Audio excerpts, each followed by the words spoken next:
Hello. We have reached the final event of Trim Poetry Festival 2020.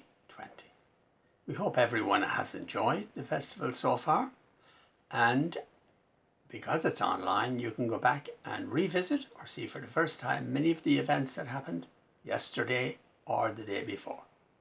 There is, of course, the open mic later on this evening, which is organised by Rachel Coventry, and we thank her for that. So maybe some of you would like to go along there as well and register to read even. We thought we'd ask three of our poetry friends of Boyne Berries and friends of Boyne Writers Group, to read poems that they had published in our special edition of Boyne Berries, the COVID edition, which was published as an online PDF available as a free download. So we asked three of our friends. The first person to read their poem is Kate Dempsey. Kate Dempsey was included in the very first Boyne Berries in March 2007 and has been included since, and also guest edited Boyne Berries number 14 in September 2013. Maurice Devitt from Dublin is a regular contributor to Boyne Berries since his first appearance in Boyne Berries 11 in March 2012. And Carolyne Meer from Montreal, Canada, contributes regularly to the magazine since her first appearance in Boyne Berries 10, that special issue of Boyne Berries.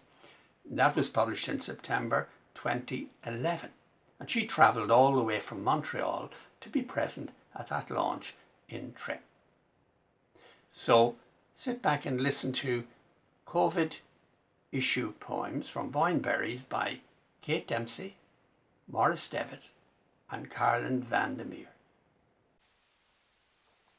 Hi everybody, this is Kate Dempsey here, greeting you from Kinsale. It's great to hear that the Trim Poetry Festival is continuing on. I've had really good memories of going up to Trim, going cross country from Maynooth, where I was at the time, and meeting everybody there, particularly Michael and Orla. So I'm really delighted to be asked to read a poem that I had in the Boyne Berries. It's called Everything Is Not Going to Be All Right. It's written kind of early-ish enough on into the lockdown. It's funny, it just changes every day how you feel. So this is just from a particular point in time. I think a lot of the COVID poems that everybody's been writing will be like historical documents, because the feeling changes and the situation changes and the knowledge changes all the time. So this is already, I guess, history. Everything is not going to be all right. Everything is not going to be all right. Everything's changed. It always has, turning in fits and starts in baby bites. This shift is sudden, gross, uncontemplatable, utterly intimate and all-enveloping, sweeping in from all points of the compass. When I was 12, I snapped the lock in Grandpa's bathroom, bubbled up to hysteria. Dad calmed me from the hall. He would have smashed the door to save me.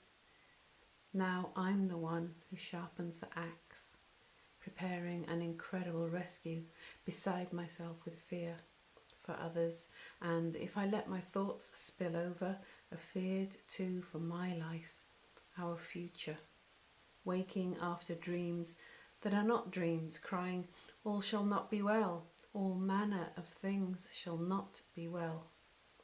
Yesterday I watched a crow with twigs in beak. Today spot cyclamen and daisies, even tulips.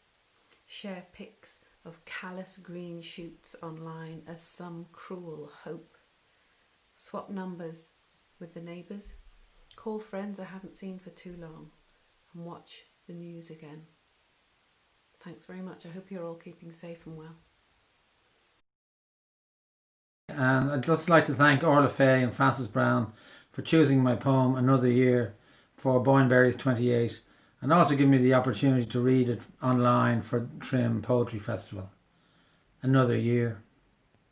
When I was younger, I always loved the day before my birthday. Untrammelled expectation and giddy delight. I longed for a foreshortened day to roll up the carpet on another year and go to bed. There to spend the night, caught between dreaming I was awake and wishing I was asleep, while my stomach roiled through the pageantry slated for the following day, and the introverted half of me wished it was all over. Hi, I'm Carolyne. I'm a Montreal poet, and I'm very happy to be part of the Trim Poetry Festival this year. I've come to Trim in the past to read at a Boyneberry's launch, and I'm glad to be among you once again. This is my poem, Life in a Time of Coronavirus. I walk through a ghost town, tumbleweeds of masks and gloves, of coughs and lungs, the streets of a post-apocalyptic novel, the throes of Zamiatin's wee, shoots on the beach. Or when God unleashed the plague of locusts, of pestilence, of boils, He was telling us to come clean, to clean up. And now Dr. Evil holds us ransom for $1 billion, or 1 billion lives. Self-quarantine is a national state. I cross the street to avoid my neighbors, trust no one, believe they're all carriers. The liquor store is considered an essential service, one of the few open for business. And some crazies claim that the 5G networks are to blame. Noblesse oblige. Be kind to us, Lord, for we know not what we do. Is this how Fermina and Florentino managed? Urbino died eventually. The time of cholera lasted only so long. Thank you.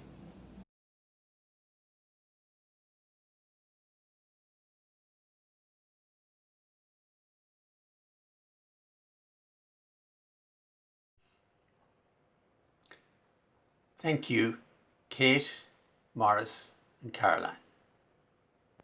So here we are at the end of Trim Poetry Festival 2020, our second poetry festival and our first virtual poetry festival.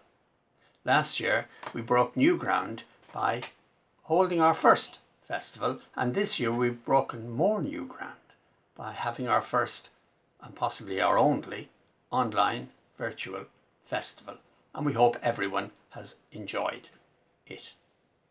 It has been an exciting time for Boyne Writers Group. We've gone where we've never gone before, and we've learned quite a bit and made quite a number of mistakes, but it's all a learning experience.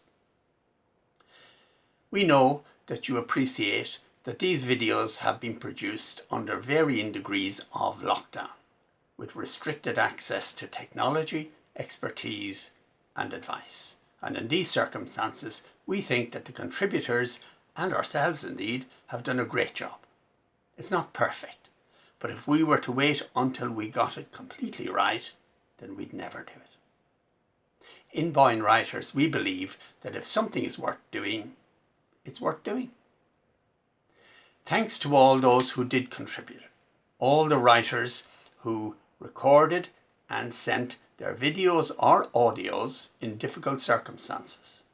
Thanks to the hard-working festival committee, to Rachel for curating the open mic, to Noel French and to Trim Tourism for their welcome, and a special thanks to our poet in residence Anne Tanham, who has been such a support the whole way through, and whose enthusiastic reception when we mentioned the possibility of such a festival convinced us to go ahead. So thank you, Anne. Thanks also to our sponsors, who this year we didn't actually call on, but we know they were there waiting. Thanks also to Meath Arts Office, who have supported us in the past. We're very grateful for that support. Thanks also to Trim Castle Hotel, who host us every fortnight in our meeting in the lounge, and who hosted Trim Poetry Festival last year and were prepared to host it again this year, so possibly next year. So we hope that some of you at least will consider attending Trim Poetry Festival 2021, presuming that such a festival does go ahead. We would love to see many of you in beautiful Trim for that festival, starting possibly on Friday, March the 12th or March the 19th, 2021. And we hope it will be possible to go ahead with that. So in the meantime, goodbye from Trim. Stay safe, keep writing, reading and listening. Thank you all.